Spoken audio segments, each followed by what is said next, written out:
Hey, Sarah. Thanks for joining me for this conversation. Having gone through my parent coaching program, that when you can hear from other parents or even professionals who are trained in working with families, that there are a lot of ideas out there. When I asked if you would share a little bit of your experience from going through the parent coaching program from a parent perspective as well as a professional, I'd love for anybody who's watching this to just understand, what can parent coaching do for my family? Why would a program like this be important in the first place? Take us back to where you were a few months ago before you had gone through the program. I'd love to hear about where you were at professionally and personally. Totally, totally. Well, one thing I just think parenting can be so polarized when we have so many one-sided channels of information. There isn't the room for the discussion. So, parents will be seeing stuff on Facebook groups or reading blogs or books, and it can often feel like you're doing something wrong. I had remembered from the conference we attended at MACMA like 10 years ago that it was more discussion and it felt like it was a place of growth. That being said, in my clinical practice, I was having families who had gone through the MAD to GLAD curriculum, and they had really positive things to say. And I could see it kind of in their family relationships changing. So those were things I was like, okay, this might be a better route. I do really, from a healthcare perspective, believe in peer support groups. I used to run diabetes support groups for the Laos and Mali and Vietnamese community back 10 years ago. For my pregnancy, I went to a peer support group because I think that community healing is really valuable. And I think that's a really good place of growth. So I am a pediatric nurse practitioner and I work in a field that is often a little bit confusing even to providers called developmental behavioral pediatrics. We're kind of a pit stop in between psychiatry and primary care. In my day-to-day clinical work, it's kind of a combination of diagnostics, so helping to understand ADHD, anxiety, autism spectrum disorder, working with families struggling with, mental health as well. A huge part of this is just the understanding the family ecosystem and that parenting role too.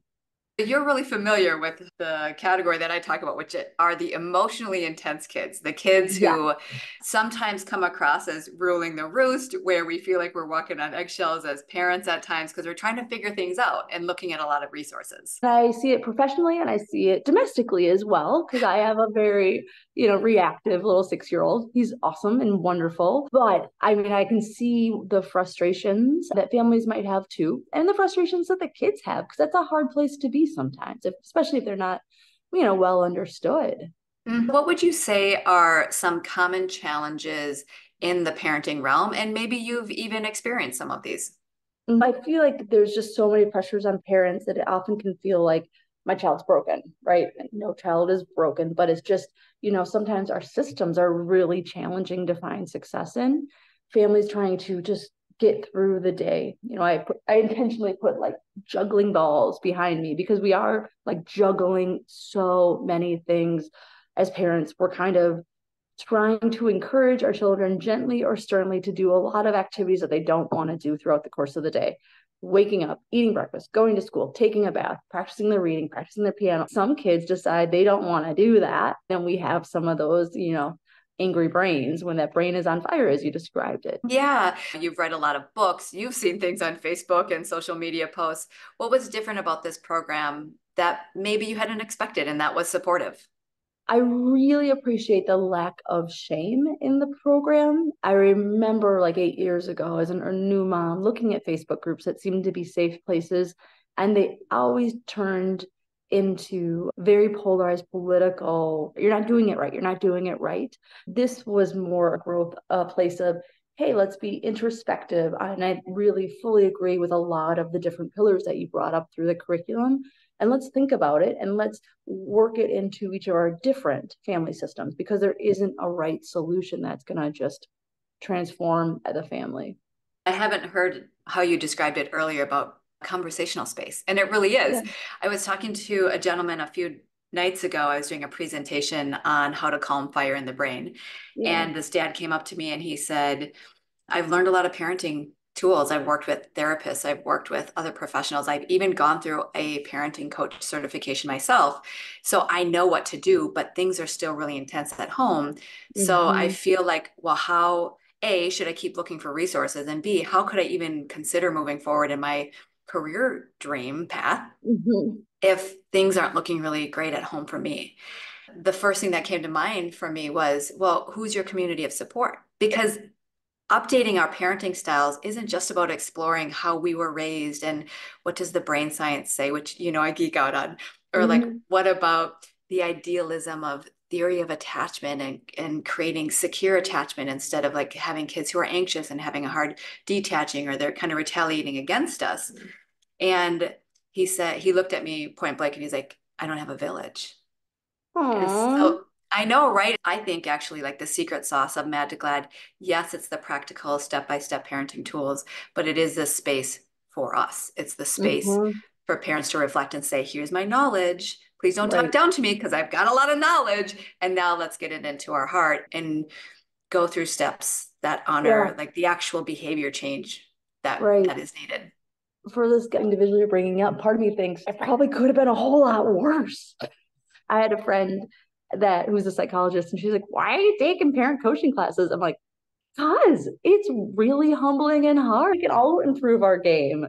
I think the space and each of the different pillars really helped with that. I'm a really big morning person. Like in my ideal world, I'd wake up at 5:30 and exercise and write and get myself into the day. I don't really want to get my kids to school. Like it's work, right? I'm also maybe on the overachieving side with our first, who's just a very easy temperament type of child. His school starts at 7:15, and like previous years, our other son was in preschool. We would wake up, we would read a book together. So I'd be like practicing literacy, walk to school, and everything was great. It was easy, it was fun. And you know what? I was kind of a schmuck. I would see other families coming late to school, and I'd like discreetly check my watch, and I was like, I got there on time. I would go a little bit in my head. And I have now another child. So now we have two kids within the process of this. Like, I actually unpacked our morning routine. We talked about how can we be happier in the morning? What are their goals? And the big piece was allowing for our younger kid one more time. Like he just needed me to wake him up earlier. Like I also was avoiding waking him up earlier because I was cutting into my fun time, right? Two, he actually does better with like giggles. So if I say in the morning, I'm going to run some rubbing marmalade on your tummy, or I'm programming a robot, like he responds to that. And it's so fun. I only have probably 2 more years of this kind of silly imaginary stuff that gets him moving. In my morning chart, I like took out literacy, took out more connected time because we walked to school and we talked about imaginary stuff too, and added in giggles. And so like just reshaping, how does that feel? You had at one point, I remember, asked about our own experience, and I remember as a kid being rushed and hating being rushed and knowing that feeling. It's like that same feeling of when your parents force you to eat, I don't know, Brussels sprouts, and they aren't yummy good 2024 Brussels sprouts, but like Brussels sprouts from the 80s, and like how that stuff builds inside and kind of helped me remember, oh, okay, this is what maybe a 6-year-old is experiencing in this moment. So you optimized the daily morning routine. That's the one that you focused Totally. on, right? So we had focused on that in class 5 or so of the 8-class series. And then I'm also hearing that one of the earlier foundational concepts of happy chemicals, you had Totally. gotten in touch Yeah. with what is it that increases the happy chemicals, the Mhm. dopamine, the serotonin, and you knew that, literacy is a noble goal and academics always Right. are. The goal of prioritizing the relationship Right. really got Right. to come to the surface to influence everybody's morning. The quality time, Yeah. the prioritizing the relationship. Oh, and then the red light, like the structure is the same every day. Here's the clothing, here's the breakfast. Here, there's like 7 steps that need to happen. The putting on boots, that all packing up the backpack, and Mhm. the more routinized. I mean, it's crazy, but it really started from making sure that this little dude is up probably 8 minutes earlier, but now we're like arriving at school on time, which our school starts at 7:15, which is ridiculous. Right, right, right. It's such an early start. Yeah, right. For parents and professionals who are watching this, they might be wondering, like, really, what is the value? So if you think about the value for you as a parent or your relationship or your kids' memories of their childhood, what would you say the value is of going through this? When you look back on how did growing up go, I would hope that our kids remember like after dinner dance parties, creating monsters, imaginary monsters as they're walking to school, as opposed to me yelling, put on your boots, which both do happen. I think, especially for professional parents, it's really hard because we are just trying to juggle so many things. I get my kids dropped off and I try to exercise. I try to get to work on time. Then, my whole day is answering other people's problems, and there's just so much coming in. And then it's like quick transform into being a present parent, and then quick transform into trying to do more work before bedtime, and then repeat. So it's a lot. And just Mm-hmm. even slowing down, I think, especially with the red light parenting pillar, during some of the reflection periods, I kind of spent time like realizing that my husband's doing an amazing job. He has all the pillars just intuitively happening, and Mm-hmm. recognizing that. I think the more time we spend thinking, processing, being introspective, it does really help grow better, healthier kids. So, Mm-hmm. Yeah. Yeah. And I appreciate what you said that about recognizing that the skills and the tools that your husband is using in relationship and in parenting. That's often one thing when parents are struggling to be on the same page. It can be a side benefit that was really unexpected, right? When we're parents and we want to evolve how we're working with our kids, when we have this same foundational approach of, I'm understanding that behavior is an expression of stress chemistry, it's an expression of yeah.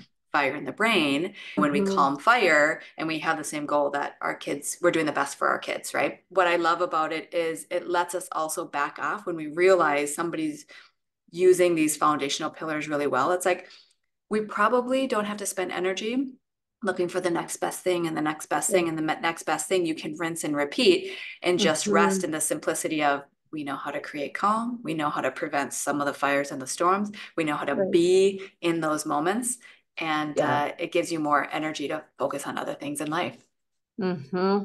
Totally. Totally. It Yeah. was a really good experience, both professionally and as a parent. And so I feel very comfortable, and I still do refer a lot of patients. If you want to send me some more of those referral cards, that would be great. Saving myself an email. I think Yeah.